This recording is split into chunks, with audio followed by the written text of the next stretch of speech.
Coming up today, President Park Geun-hye reissues her call for extra efforts to create more jobs for young people. She also urges lawmakers to swiftly pass pending labor reform bills.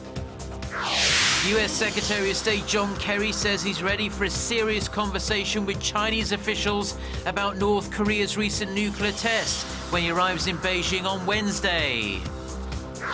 Plus, the World Health Organization warns the Zika virus linked to brain damage in thousands of babies will likely spread across almost all the Americas. Stay tuned for these stories and more.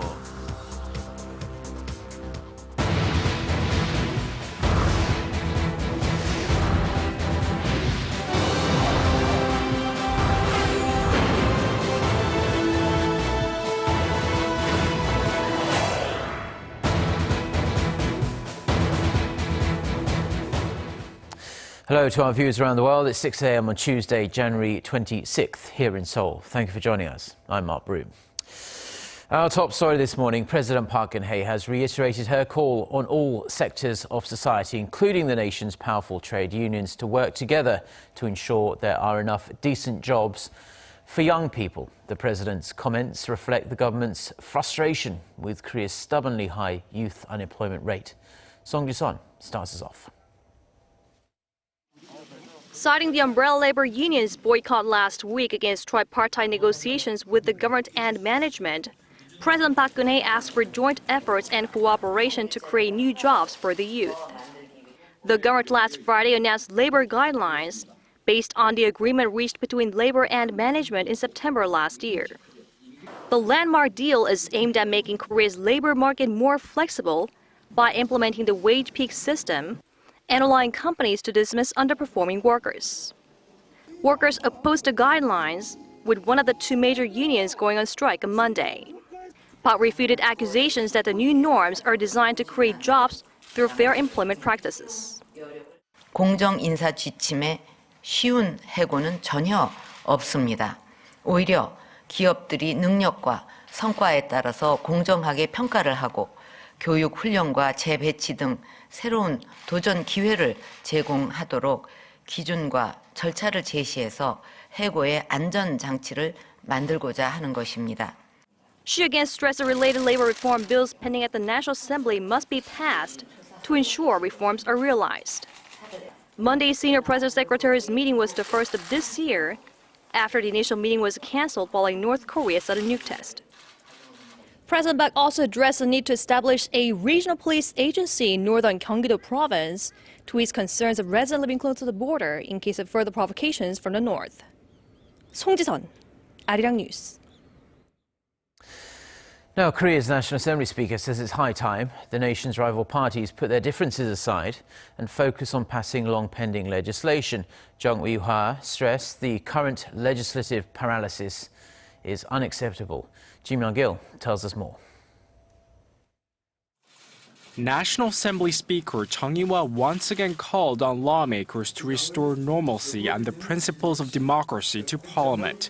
In a plea Monday, he asserted the need for amending the National Assembly Advancement Act in order to end months of political deadlock.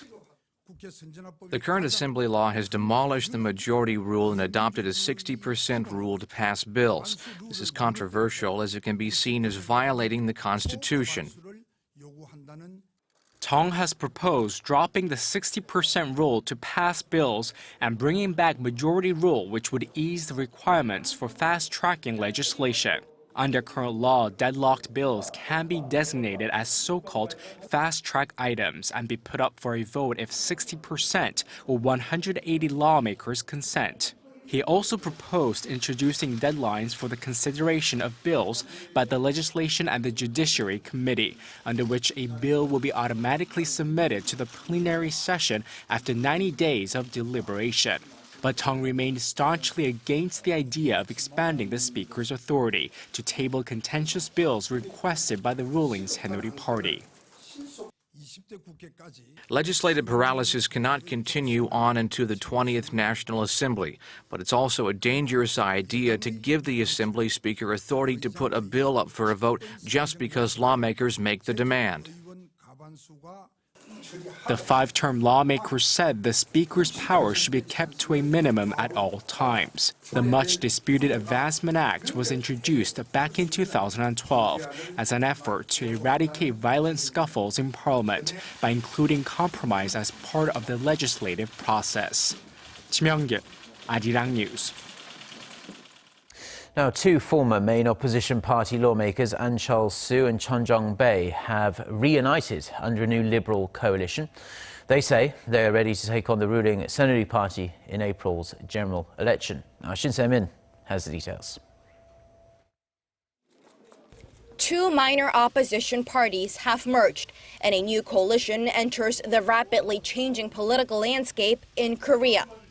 Independent lawmaker An Cheol-soo of People's Party and Chun Jung-bae of National Congress announced they will join for victory over the ruling Saenuri Party in the coming parliamentary elections in April. We share a common belief that the coalition should work in the interest of the people, not the politicians. The United Coalition upholds constitutional values and has a vision towards demographic reform. The coalition forms amid growing concerns that division within opposition circles may further split the progressive voters in the lead-up to the general elections. Vowing to provide hope to the people, the new duo promised to unite with other lawmakers and attract more talent to the new party. The new coalition will remain as the People's Party, but the two politicians have yet to disclose specifics on the agreement or official launch date. The latest move by former main opposition party affiliated lawmakers An and Chun is bound to intensify the rivalry with Moon Jae-in, chair of the main opposition bloc Minju Party of Korea. A recent local pollster shows that An Cheol-soo's People's Party has been struggling with faltering approval ratings of just over 17%, losing support in the strategically important Southwest or Honam region. Now, with the new teamwork, he's hoping to win back some of the voters as the political roller coaster is likely to continue in the lead up to the general elections. Shin Se-min, Arirang News. Yeah, U.S. Secretary of State John Kerry is in Asia, and he's going to be going to China on Wednesday. Kerry is set to press Beijing to play a much more constructive role in punishing North Korea for its recent nuclear test. Son Jung-in has this report. U.S. Secretary of State John Kerry says he looks forward to having solid conversations with China about one of the most serious issues in the world today.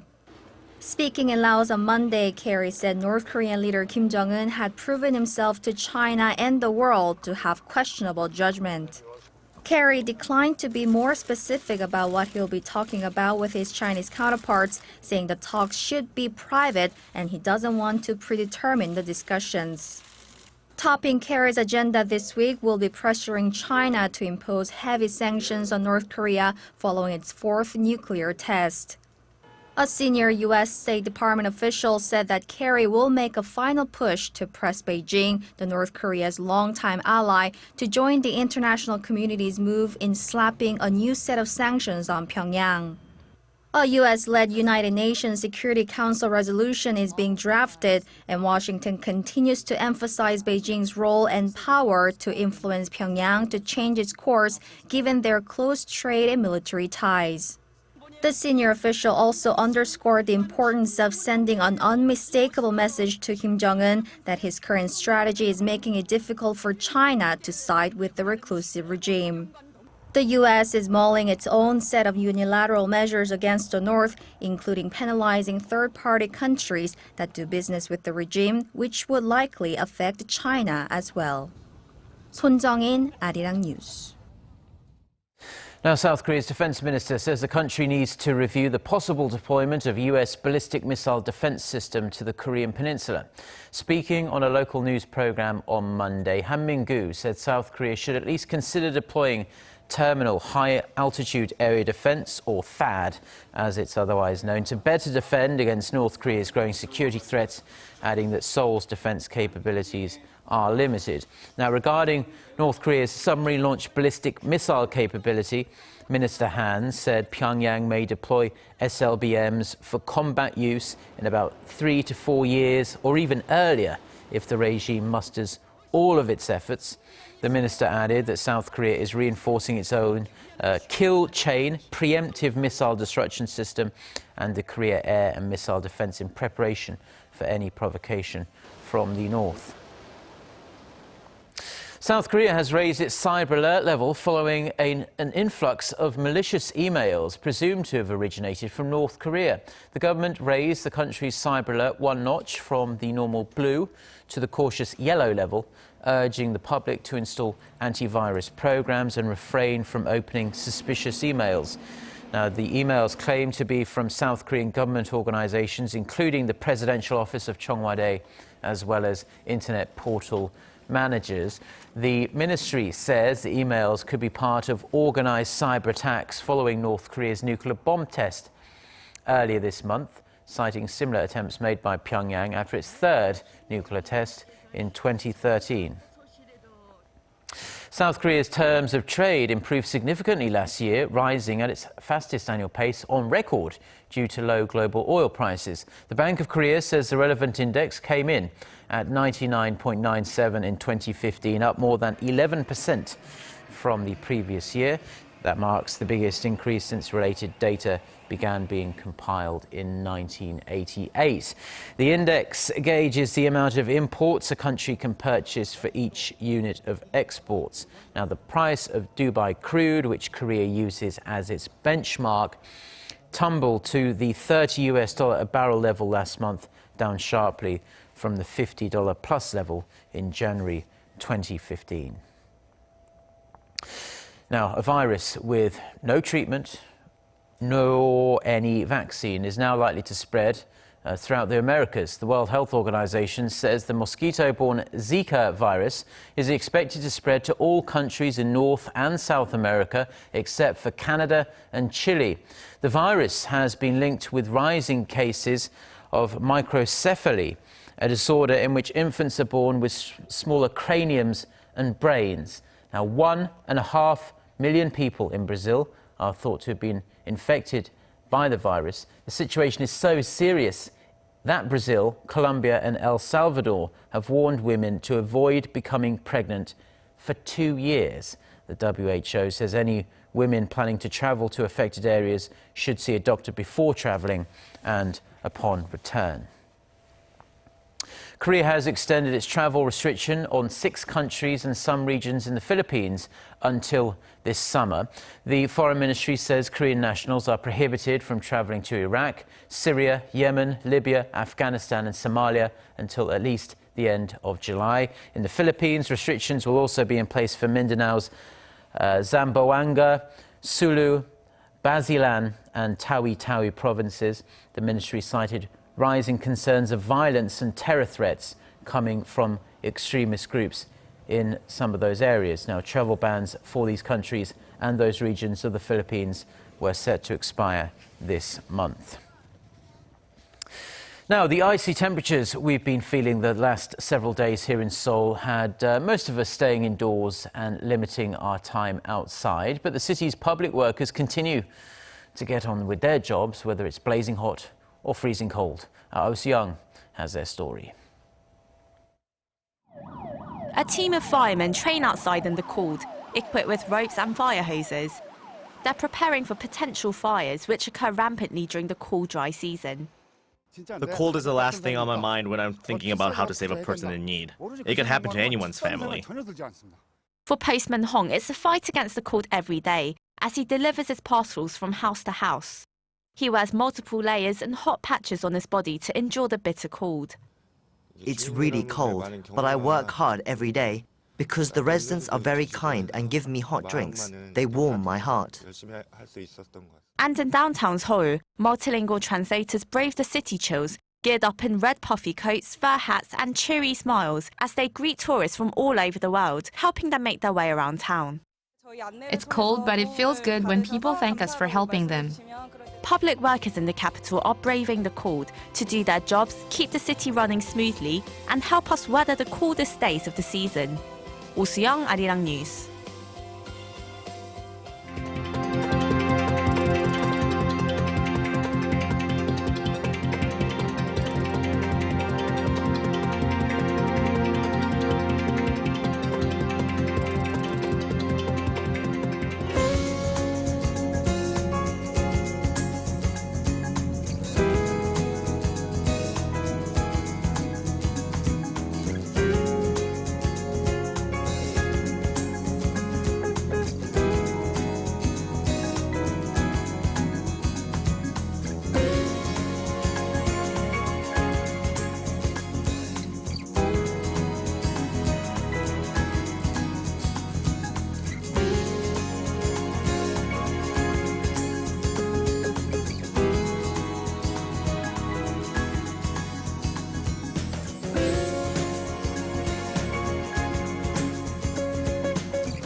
Well, that's all we have for now. I'm Mark Broom. Thank you as always for watching, and we'll be back throughout the day with more newscasts. Until then, goodbye.